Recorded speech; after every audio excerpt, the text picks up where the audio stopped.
Welcome to the Money Mastermind Show. Let's talk money.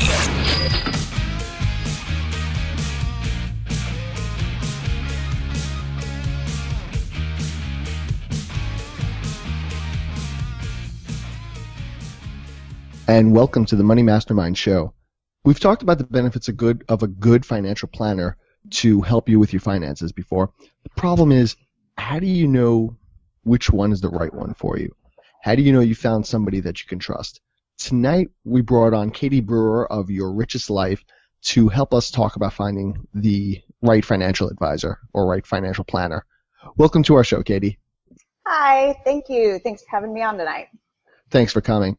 And the members of the Money Mastermind Show are Miranda Marquit of Planting Money Seeds, Tom Drake of the Canadian Finance Blog, and we have a couple of missing members that couldn't make it tonight. We have Peter Anderson of Bible Money Matters and Kyle Prevost of youngandthrifty.ca. I'm Glenn Craig of Free From Broke, and I'll be moderating tonight. Before we start, we do have an event page, so if you have any questions about hiring a financial planner or seeing a financial planner, ask us on our event page, and we'll be happy to answer your questions. So I know I've heard about how important a good financial planner can be in my overall finances, but I'm going to be honest, I'm not really sure what to look for and where to even start and who to trust in looking for a financial planner. So what do I actually look for? Let's start there. All right. Let's throw the big question out there and see what happens. Let's start with the really big question first, and then we'll go from there. Yeah, then it gets easier. Well, it's good to know what you're looking for before you go looking for it. So, you kind of want to think of this as if you were trying to find a doctor who is a specialist in allergies. So you probably wouldn't just drive around your town and go in and ask every doctor if maybe they specialize in allergies. You would probably do your research beforehand. And so I always encourage people to do the same thing with trying to find a financial planner, kind of figure out what it is that you're looking for, who it is that you're looking for, because there are a lot of different people out there that serve different needs in different ways. So if you're wanting somebody who can essentially help you put a life insurance contract in place, then you want to look for that person. If you want somebody who can kind of advise you on the overall picture and strategy without necessarily getting into products, then you want to make sure that you're looking for that type of advisor. There are a lot of different financial advisors and financial planners out there, and some of them can be vastly different in how they work with people. Yeah, I think that's where it gets scary. And you mentioned looking for a doctor. I wouldn't be surprised if a good number of people out there find a doctor because maybe it's in their plan and they're nearby and they have a good schedule with not a whole lot of other research done behind it. So I can imagine that even looking for a financial planner would be maybe at best as much research as looking in a phone book or just hearing about somebody. Phone book. Wow, man, that's way back. Did I just date myself? A dime in your pocket and you could dial for a phone. On the rotary, maybe. So where does somebody even start to look for a financial planner? If they really want to actually find somebody that's reputable. Right. So it is funny because sometimes I will have kind of Q&A sessions where I ask this to the general public. And it's so funny how many people are like, Google, obviously. You just Google it. You just Google financial planner. So that would be great if there weren't big companies that spend lots of money to advertise to you that are kind of a few steps ahead of you and probably will pop up on your Google search for financial planner, whether or not they fit what it is that you're looking for. Right. I mean, Google will just they'll give you something that you're looking for in that term, but they're not exactly truth tellers, and they won't weed out anything that might be detrimental to you. Right, exactly. So, you probably want to have something more specific than just Googling, I need a financial planner. Because you get all kinds of stuff with that. you might show up with somebody really great, but you might show up with somebody really kind of shady. So I would say that it kind of depends on what type of advisor you're looking for. I'll just kind of jump right into it, but there are a couple different ways that financial planners or financial advisors usually get compensated. I'm not saying one is the only way to go, but you've got people that work on commission only, so that would probably be somebody usually that works for an insurance company or maybe a brokerage firm that their job is to sell stuff. So if you know you need a specific product and you want somebody to help you implement that specific product, then that might be the type of advisor that you want. So it's not necessarily bad if they work on commission. I don't think it's necessarily bad. It's more a matter of, do you know how they get paid?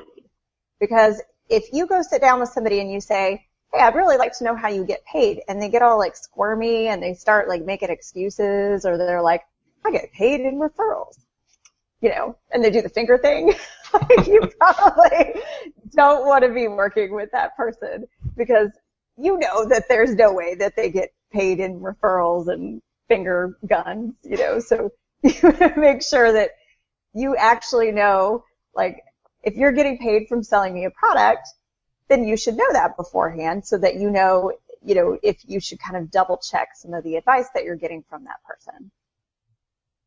Because there are people who, they wouldn't quite be as honest as you would think they would be? It's not necessarily I say that so an honesty tongue-in-cheek, thing. It's more, some advisors don't necessarily have to tell you everything up front. And it's this funny word called fiduciary. It makes me laugh every time I say it. But that's good though, right? Do you want somebody who's a fiduciary? I mean, do you want somebody who's like required to put your financial interests ahead of whatever it is they're doing? Yeah, so you do want a fiduciary, most likely. Some places do require their advisors to be fiduciaries, and some places the advisors are not fiduciaries. So these are all good things to kind of research beforehand when you're trying to look for a financial planner or a financial advisor. Yeah, and I do. Okay. I do think it's really important to point out once again that a fiduciary is somebody who is required to put your financial interests ahead of theirs. So even if they're working on commission or whatever, they're still required to do what's best for you in your position. Is that right? Yeah.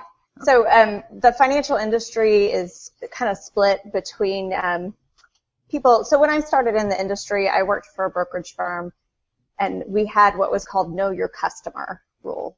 So we weren't required to have a fiduciary duty.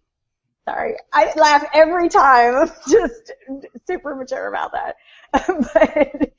But we were required to do this thing called know your customer. So a lot of financial advisors, know your customer means that you have to your recommendations have to pass muster. So they can't be like totally out of line, but it's not that next step up where you're required by law to be doing what's in the best interest of your client. It just has to be good enough that you know who you're working with and you can pass muster. So that's kind of the differences, between how some financial planners and financial advisors are regulated and how others are. It's interesting. Like a fiduciary is supposed to put your interests first. So that basically, if that's the definition that you're looking for, then that means maybe everybody else, if they're not doing it, then they're putting their own interests first. By definition. Well, I mean, sometimes you've got people that work for insurance companies that are agents of the insurance company. And so by law, that means they represent the insurance company. So if I need a disability policy, I already know what I need, I know how much I need, I want to go work with somebody to put that in place, then that's where you would go find somebody that's with a good insurance company that can kind of be your insurance person. I have one of those. He's great. Shout out to Mark. Because I know what I need, but I also like having somebody that is an actual person that I can talk to, that if anything ever happened, my husband could call him instead of attempting to call 1-800 give me my money. But it sounds like you have to be somebody that really knows what you're looking for already. Like if you have the information, then you can go in there protected. Sort of like, Right. I mean, it screams car dealership to me. Like if you Yeah. don't know what you're looking for, you're going to walk in there and you're going to see the guy with the Hawaiian shirt and he's going to say, hey, come on over here. I got a great deal for you. And next thing you know, you've got like some souped up car that you don't really need that you're paying through the nose for. But you feel happy about buying it. All right, so I'm going to tell a little story. I do run across quite a few attorneys and physicians and people in the medical industry that I joke with them that I'm like, I think that sometimes when you're in medical school or law school that there are like people that are circling the building just waiting for them to come out and buy an insurance product, because sometimes when they start working with me, they have this like funny portfolio of stuff that's been put into place. And I could tell immediately that they were like sold all of these things. They didn't go out to buy them, but somebody was like waiting in the parking lot when they got out. Class one day was like, hey, you know what you need? You're probably not far off, right? There's probably, when you're in law school, medical school, there's probably mailing lists that people buy. Yeah. Because I know, like, being in school, you'll get stuff like letters from you don't even know where, and you're like, how did you even get my information? Like, why are you trying to push this on me now? Right. And You're in college and you get, financial planning / insurance people hitting you up, and then you get all those like great credit card offers with the free T-shirts, right? and you never signed up for any of that information, but somehow or other they find you. Right. Yeah. So I could definitely see that happening for people who are maybe considered in a higher bracket. When they get out, what can we get them in on for the rest of their lives, and that we get a commission on. Yeah. Wow, this conversation's getting really cynical, isn't it? But yeah, we started off saying like this is what we do want, a good financial planner. Right. So And they are out there. This is just kind of like how to cut through the BS. I love my industry, but sometimes I feel like there's so many layers of BS on top of BS, and it's hard sometimes for the average consumer to cut through it. So anything where I could be like, hey, red flag, somebody's circling the parking lot at your medical school, like you probably should not pick them as your financial advisor. So what do you think about this trend that's coming up now where insurance agents are becoming financial planners and financial advisors? And they may not be CFPs or whatever, but is it something that, do you want to have your financial planner also be your insurance agent, or do you think what are some of the advantages of having it separating it out? I think a lot of it comes down to like what are people willing to invest like out of their pocket, and then what are their expectations. So if you go with like a fee-only financial planner, you have to know the only way they're getting compensated is because you're paying them, or maybe because they're managing some investments for you and they charge a percentage of that.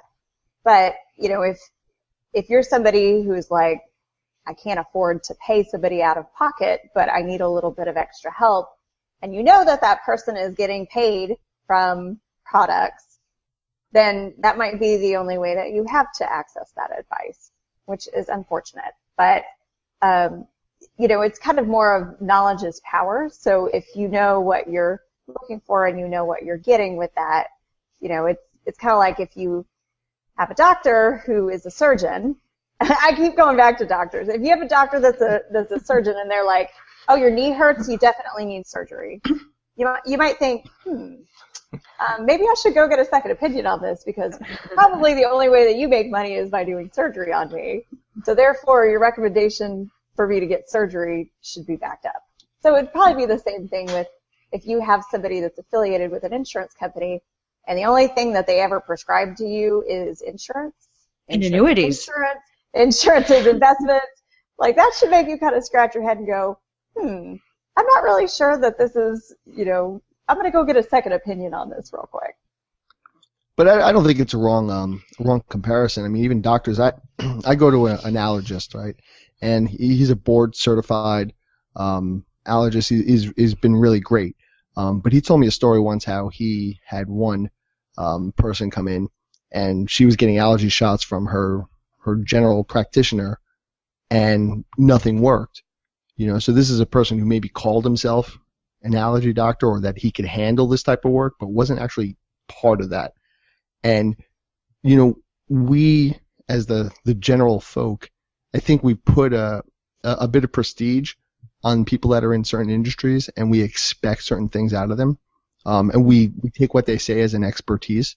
So when a doctor says, hey, you need surgery, some of us go, hey, I need that second opinion. But some people go, well, if a doctor's telling me, then maybe I need it. Right. And there's a bit of a like, how do I know what I don't know? Like if you don't know to look for somebody who's a fiduciary, and kudos to the industry for making it a word that most people probably aren't able to spell. So how could you even look for or it? pronounce properly? Yeah, you can't even put it into Google. So how would you even know? If you don't even know that, what are you going to get? So like, what do you need to look for when you're trying to find somebody that's reputable? Well, I would say, if you can start with looking for somebody that's a fiduciary, then that's good. Are you a fiduciary? I am a fiduciary. Just checking. Yeah, and then I get to laugh every time that I say it, so that's good too. But you also want somebody that's got some credentials, most likely.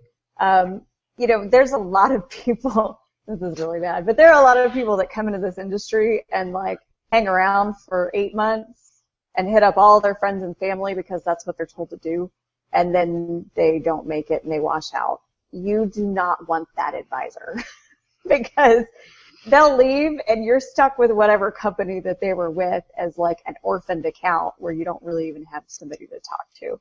So how do you do that legwork to know what their credentials are and whether that's like real or not? Right.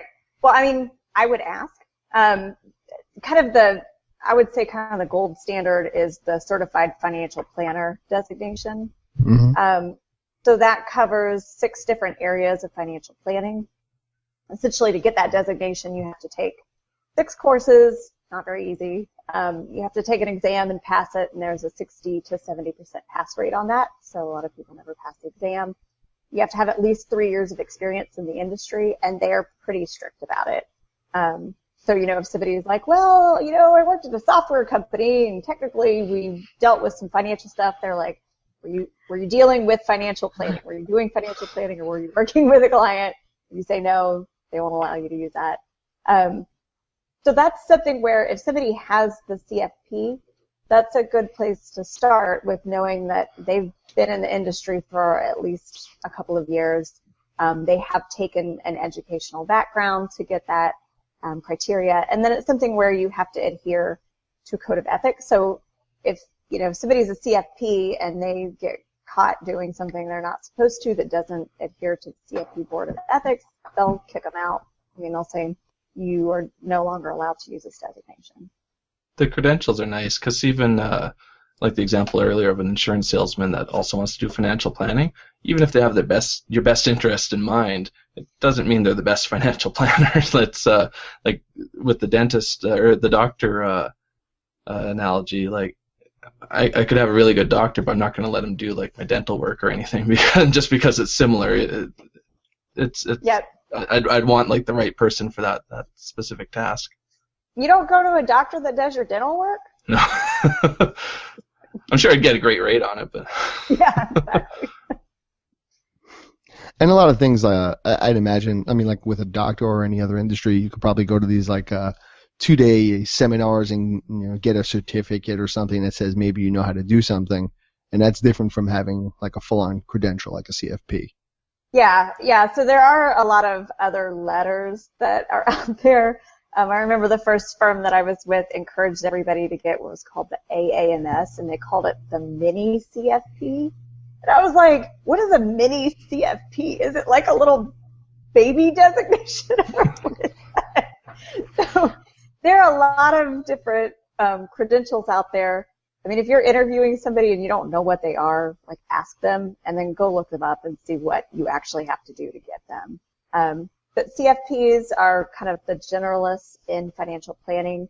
CPAs are specialists in tax, and then some of them get a financial planning credential on top of it called the PFS, Personal Financial Specialist.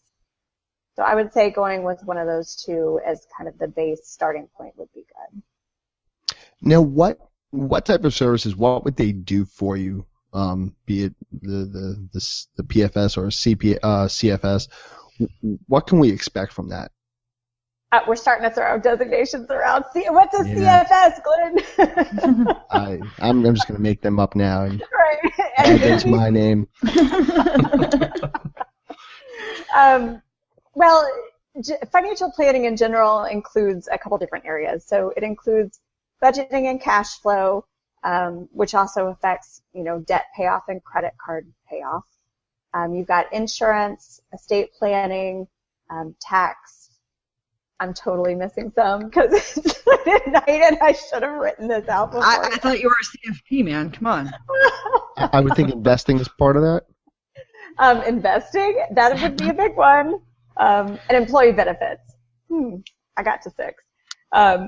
So But were they the thing right is, 6? Yeah. The thing is, not every CFP covers every one of those. So that's also something where you want to make sure that you ask. If you're going in for budgeting help and the person that you're working with specializes in insurance, like you might get some awesome insurance, you might not get great budgeting help.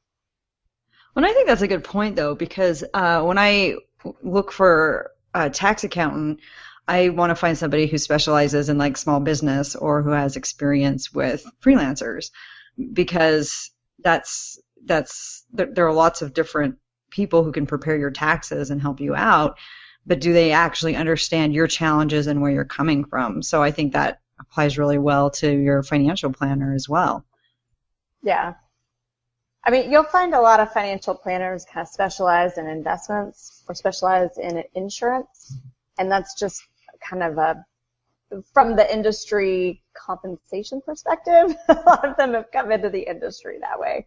So you want to find somebody who kind of fits what you need and what you're looking for. If you need something that's more general, you're probably going to want to look for a CFP and somebody that does comprehensive financial planning as opposed to just focusing on a particular product. At what point does a person say, you know what, it would really help me to bring an expert in? Like, how do you know when that's the next level for you? Well, hopefully it is before you get to the point where you're in so much pain that you have to bring an expert in. Okay, so I'm going to continue on my health analogies tonight. But if you're somebody who goes to the dentist every 6 months and you take care of your teeth, you probably are not going to get to a point where you're having to have like 4 teeth pulled out and a root canal, hopefully. Shout out to my dentist. But if you're somebody who's like, I hate the dentist, I never go, I only go when I am in so much pain that I'm crying, you probably have waited too long. And so I would say the same thing with financial planning. So when you realize that you don't know what you don't know, or you don't have time to deal with it, or you lack either the time or the expertise, then that's probably time to sit down and talk with somebody and kind of figure out a plan going forward. If you kind of wait until you're in financial pain, sometimes that's a little too late to be doing something, or it's a lot harder to kind of get out of whatever's put you in financial pain. I mean, I'm not discouraging people. If you're in financial pain, like, please go see somebody. But don't wait until you're to the point where you're in financial pain to go talk to a financial planner. I would imagine, though, that it also is on the other end, too. I mean, maybe you're good with your finances, but maybe things scale up to a certain degree. Maybe your wealth gets to a certain point, or your family situation gets to a certain point where maybe you just don't have that expertise anymore. I mean, would that be a consideration also? It's not something where you just have to do it because I'm really bad with my finances. Yeah, well, so I actually work with quite a few people where they feel pretty comfortable with their finances and they kind of want that second opinion from somebody that is well versed and an expert in this field, to just kind of like look over everything and tell them if they're missing something or if there are like opportunities that they should be thinking about. So, even some people that do feel really comfortable kind of handling all of their own stuff will occasionally get like a second opinion or kind of a one-time, financial planning check-in. So, I mean, let's say I go to a financial planner. What type of control should I expect that financial planner to have over my actual finances in general or specifically? Well, so this is another it depends question, but if you go to somebody where they usually provide a service where they kind of take over everything, then you should be somebody who's comfortable letting somebody else take over everything. There are financial planning firms that offer financial planning and don't make it contingent on managing your investments. For those amount, there's a lot more financial advisors and planners that kind of do require that they take over your investment management. So just kind of knowing yourself and knowing, like, is that something that I like to have control over, or is that something where I really don't care who's doing it and I don't want to deal with it? Kind of knowing that beforehand can really help you to narrow it down. That sounds a little scary. Especially when you put it like I don't care. Okay, not don't care, but people that want to, kind of let somebody else drive, if that makes sense. And they're kind of the passenger in the car, versus there are people that want to be driving and want the financial planner to be the passenger in the car. So, like, I mean, to use the car analogy, I wouldn't just fall asleep in the car and say, hey, I hope you could bring me somewhere. You still go in there with some direction, and hopefully the driver turns around and says, is it okay if I take this highway, and is it okay if I go this way? Right. So what type of rapport is there going back and forth with that?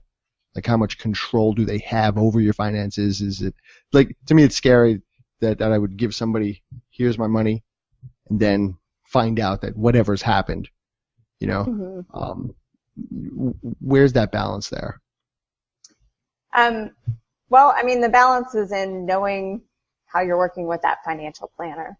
I mean, I wouldn't encourage anybody to just like blindly go in and hand over all of their stuff and be like, bye, see you, check in 10 years. Hope you can do something great with this. And if that's what you're being pitched, then do some more research on, whether that's somebody that you want to be using or not. But I mean, I can kind of talk from experience on how I work with people.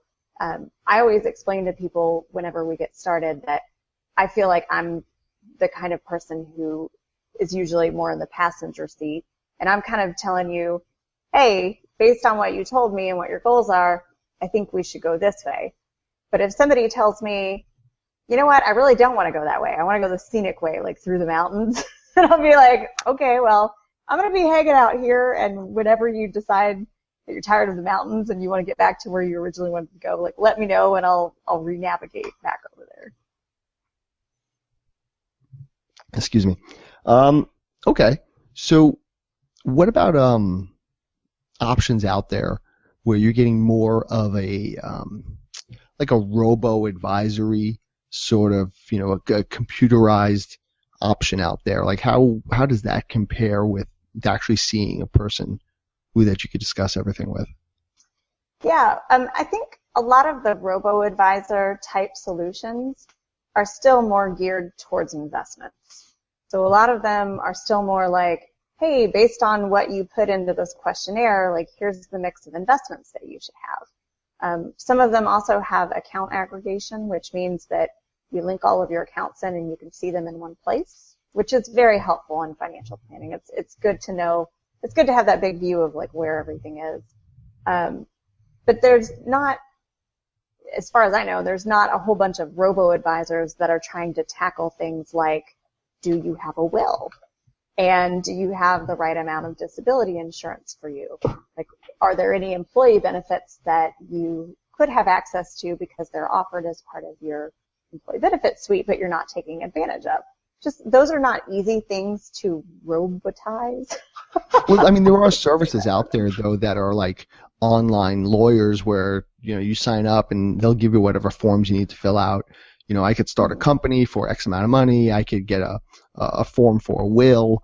I mean, I think that there are some of those types of services out there that certainly sell their wares, and I'm not saying that it's a bad thing. But it's the question of, when do I need that human interaction? Yeah. Part of the value of financial planning is having somebody look over everything and be able to tell you what you didn't know that you didn't know. So, for example, if you go to somebody, because this actually happens quite frequently. So if somebody comes to me and they're like, what I'm most concerned about is, am I on track for whatever goal, retirement? And, when we kind of dive into it and look at it a little bit more, like maybe they're not on track for retirement, but maybe what's causing that is something that's like off in their budget that we need to address. And I can't just tell them like, you just need to save more, because it's not magic money. It doesn't just like come out of, the air because I tell them that you need to save more. Oh man, I know. Okay, well we just cut this show short. I just, dropped the bomb that there's no magic. You've ruined the whole basis of our show. That's okay. So I mean, in that case, like if we discover that there's maybe something going on with us needing to tweak systems for the budget, that's something that they wouldn't have been able to self-diagnose. So it's kind of like, either looking up your symptoms on WebMD, which I'm so guilty of this. I totally did this the other day. I think I spent like an hour and a half. And then do you find that you have like the worst diseases? Like, yes. Oh my gosh, I was like dying according to WebMD. Yeah. So I finally, my husband was like, would you please just go see the doctor? And I was like, fine, I'll go to the doctor. So I did, and guess what? I didn't have any of those like awful diseases that were a possibility from the symptoms that I was experiencing. That's good to hear. Katie, you mentioned a few times this episode about sort of asking questions of your advisor. If you were to look for an advisor just from scratch, would you kind of suggest maybe almost multiple advisors, kind of giving a bit of an interview process? Yeah, that's definitely something that you can go through and do an interview process. I would say, just because I've heard some people come into me that did this, know what you're dealing with beforehand. There are some people out there that are like super talented salespeople, but they don't come across as salespeople. Those are the best ones. I've had like very intelligent clients that are like, oh my gosh, I totally thought this person had our best interest in heart, and then somebody else looked over it and said like, what are you doing? So doing the research and doing an interview, I think those two go hand in hand with each other, and asking the right questions. Okay, so what are some of those questions, or did you cover most of those? Yeah, so I would say questions that you need to ask a financial planner. What are your designations, or what is your education? What's your experience in the field? How do you get compensated? And with that, it's pretty straightforward. People are commission, or they're fee and commission, which can be called fee-based, or they're fee only. So don't let anybody tell you there's like a fifth option out there, because there's not. It's one of those three options. You want somebody who listens to you. This is a big one. So if you go in and you're asking about XYZ, and that person immediately like jumps forward and is like, you know what you need? You need this thing. And you're like, I don't need this thing. I needed to talk to somebody about this other particular goal that I came in. So you want to make sure that that person is somebody that is actually going to take the time to listen to what you're trying to accomplish before they jump in to tell you how you should fix it.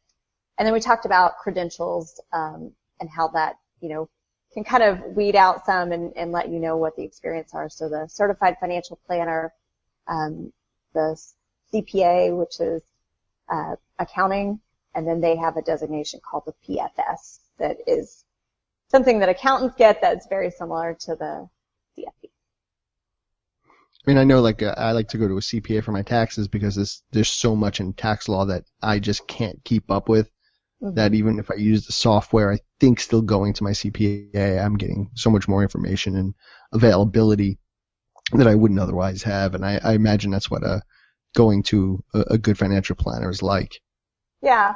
And I mean, it's not necessarily that that person like is the guardian of a bunch of information. I mean, we are in the era of Google. Like you can find anything that you want, but you can't necessarily determine if what you find is actually relevant back to your situation. And that's where I think a good financial planner can really actually help, is helping you kind of weed through the stuff that is not relevant and help you actually determine what is relevant, and then off of that, what you need to be doing going forward. And I think you also, it's a matter of knowing what you need to know. I mean, sometimes you don't even know about certain options until you've spoken with an expert, and then they go, oh yeah, you could do this also. What do you think about that? And then Yeah. I would hope that if you had a good advisor, they would say, okay, go home and sit on it and then tell me what you want to know, what you think about it. Right. Yep. Exactly. See, I think for a lot of people, it's just kind of a scary process to try to find somebody that's going to tell them about their money. Like maybe, even going to the doctor, I think a lot of people go there and they go, you know what, I don't want to go and I don't want to be told. I need to cut back on my food. I need to do this, that. So I'm just not going to bother. And I think that's why a lot of people maybe avoid financial planners. Yep. And I would say that you're right, because I've actually worked with some people that have told me, one of my clients said, we actually really, really wanted to work with a financial planner for 6 years. And I was like, 6 years? Wow, that's a long time to talk as a couple about doing something. And they're like, yeah, we just haven't gotten around to it, and life gets busy, and then we don't feel like it. And I think some people, sometimes financial planning is a little bit uncomfortable because you're having to let somebody know stuff that probably like a lot of other people don't know. You don't usually sit around with your friends and talk about, unless you're, financial nerds like us. But normal people do not sit around and talk about what they spend on a monthly basis, or, what kind of technology tools are really working for them. So it's kind of uncomfortable for them to talk about these things that they don't normally talk about, maybe even with their family members or their spouse. It's right. You don't want that look of somebody else's, you should have, and I think people don't want that. They want to go in there. It's hard to, sometimes a good doctor will phrase something like, you know what, yeah, you could do a little better than that. And then other doctors are like, you really can't touch that. And you just feel so bad about it. And I think a lot of people try to avoid that. So we'll add that to our list of criteria when you go interview a financial planner. If they immediately make you feel horrible, you shouldn't use them. So from what I'm getting, there's a lot of different levels of planning and advice that you could get. Like a financial planner could be somebody that you even just see once a year as a check-in, basically, right? Or every once in a while. It doesn't have to be somebody who is a full service, I'm going to be doing everything every day for you then. Right. Yeah, you just kind of have to know where to look for those people. There's a couple networks that come to mind. I'm in a network called the XY Planning Network. And so it's fee-only financial planners, so non-commission, non-sales. And they specialize in working with Gen X and Gen Y, which is essentially 20, 30, 40-year-olds. There's another network called the Garrett Planning Network that is nationwide. And those advisors they're probably more broad-ranged, but they can work on an hourly basis, which means, somebody has a couple of things that they want to go over, they might be able to help out with that. Some of the people in XY Planning Network do that as well, where they can do like a one-time sit down and talk about something. Don't have to make a huge commitment. But, going back to our conversation earlier, I was telling Miranda that, those people cost money. Like, it's not like sit down and for $25 they'll tell you your financial fortune. Normally, I would say... They don't read the tea leaves for you? No, yeah, probably not. Normally, if you're looking for just like a one-time sit-down session, you probably expect to be paying anywhere between like $300 to $750 for that. So that's just something that's good to know so that you're not like, what? It's not $25. Like, this is how much I have budgeted for financial planning. Well, let me ask you on a similar type of question there. So, you talked about how a lot of people wait till the last minute, wait till things are bad. Let's say I'm a person who I'm buried in credit card debt. I'm not really taking care of my finances. Maybe I don't have my financial plan set. What can I expect? Because I imagine that type of a cost is something that would probably keep a lot of people from getting what they need to get. Yeah. So I actually talk to some people like that every once in a while. And a lot of times I will actually do a free consultation for them. And then I will refer them to something like the National Foundation for Credit Counseling and encourage them to get into some sort of like group class where they can actually have, the support and the structure of having other people to kind of go through a process with them. So I know that I've had people before where I've kind of, and I put it in this way, it's hard to proactively plan if you are drowning right now. And so with some of those people, I'll kind of at least help them to find out where to get the resources to go from being underwater to at least like treading water.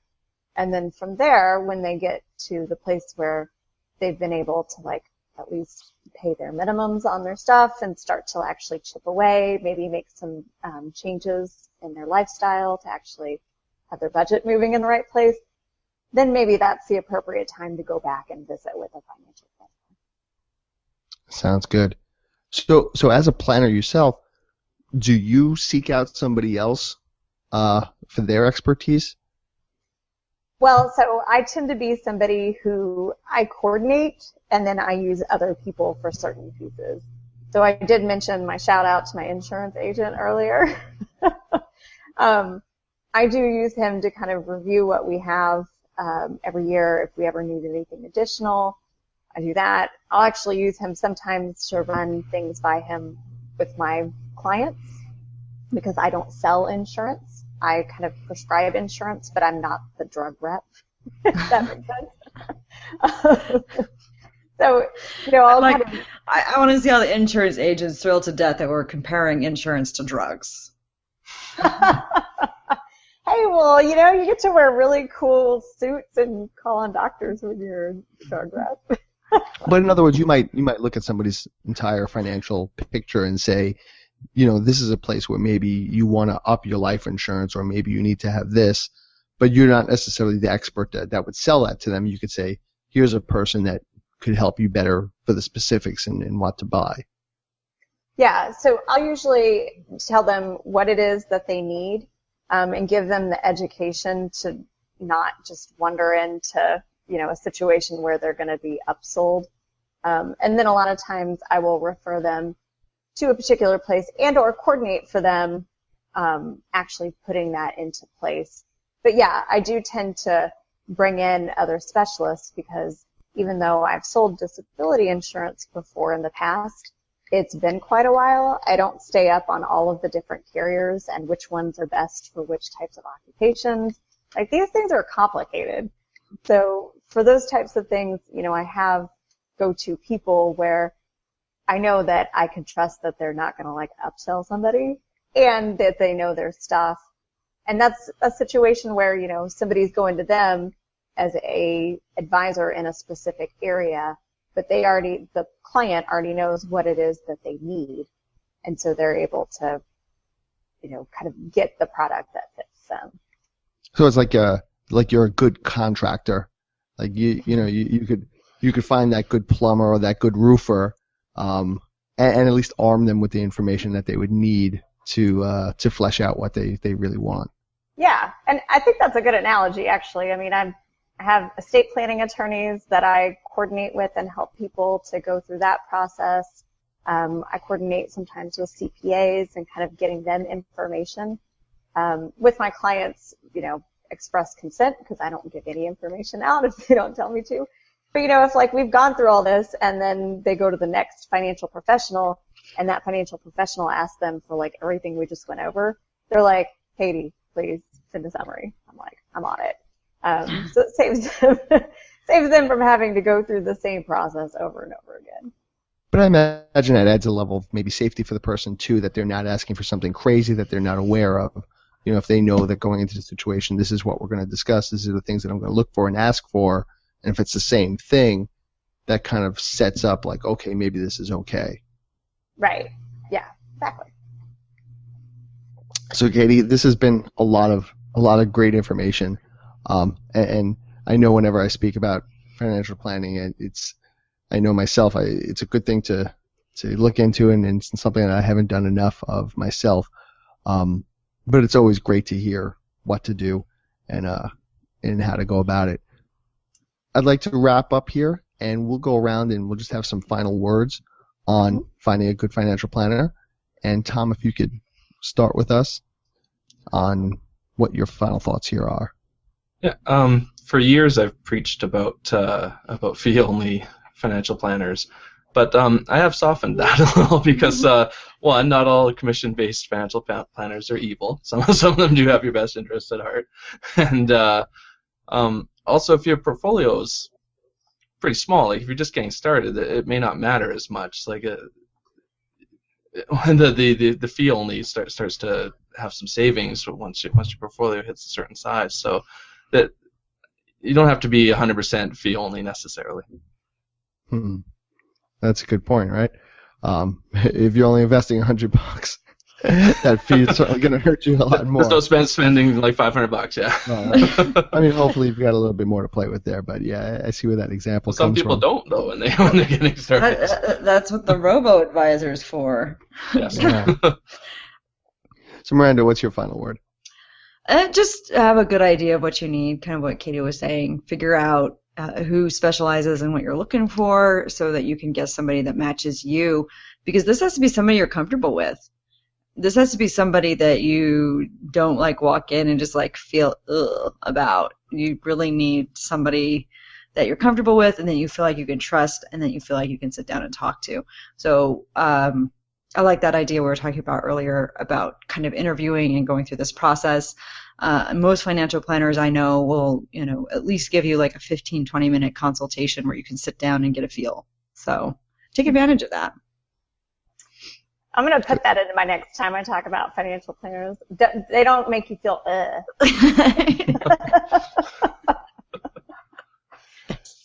Well, I think that's a big part of your own personality and how you're going to deal with somebody, right? If every time you see them it makes you cringe, you're probably not going to do it. It's like going to the gym, right? If you have that person who always you see and you're like, oh man, I just don't want to see my trainer today, you're not going to go, and then you're paying for something you're not using.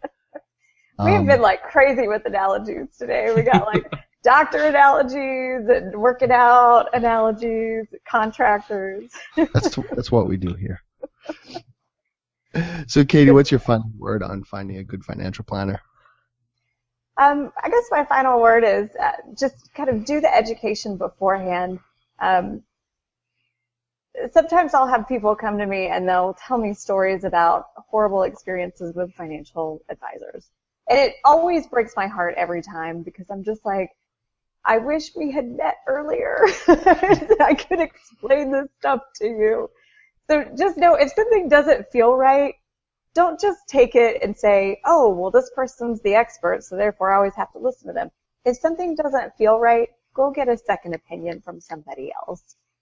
Hopefully another, person who actually can help you discern what it is that you're looking at and help you, kind of find the person that is right for you long term. Katie, for those of us out there that might not be familiar, can you tell us a little bit about Your Richest Life and what else you do online? Yeah. So or offline? I have, or offline or whatever. So my website is yourrichestlifeplanning.com. On my website, I have quite a few blog articles, almost all about financial planning. Some are more, fun and festive, like budgeting during the holidays. Some of them are more in depth, like I recently did one about the things that you need to know to do estate planning as a young family. Just because I felt like it was something where sometimes even when people identify, like, I don't have a will, they don't actually know what they even need to think about before they get into that process. So if you go to yourrichestlifeplanning.com/blog, there's a whole bunch of articles that could be helpful just to read through and kind of see if any of them are relevant to you. And then that also describes my services as a fee-only financial planner in working with, I say younger folks, but 20, 30, and 40-year-olds. Hey, young at heart, right? 49. Sounds good, Katie. Thank you so much for joining us tonight and sharing your knowledge with us and our listeners and viewers. For everybody out there, please take a look at Your Richest Life, and you could definitely find more information about what she does and probably get yourself ready to find that financial planner if that's what you're looking for. And for those out there, good night. And until next week, be good with your money. Thanks for joining us on the Money Mastermind Show. Get more information at moneymastermindshow.com. Don't forget to subscribe to the show on iTunes and YouTube and follow us on Google+.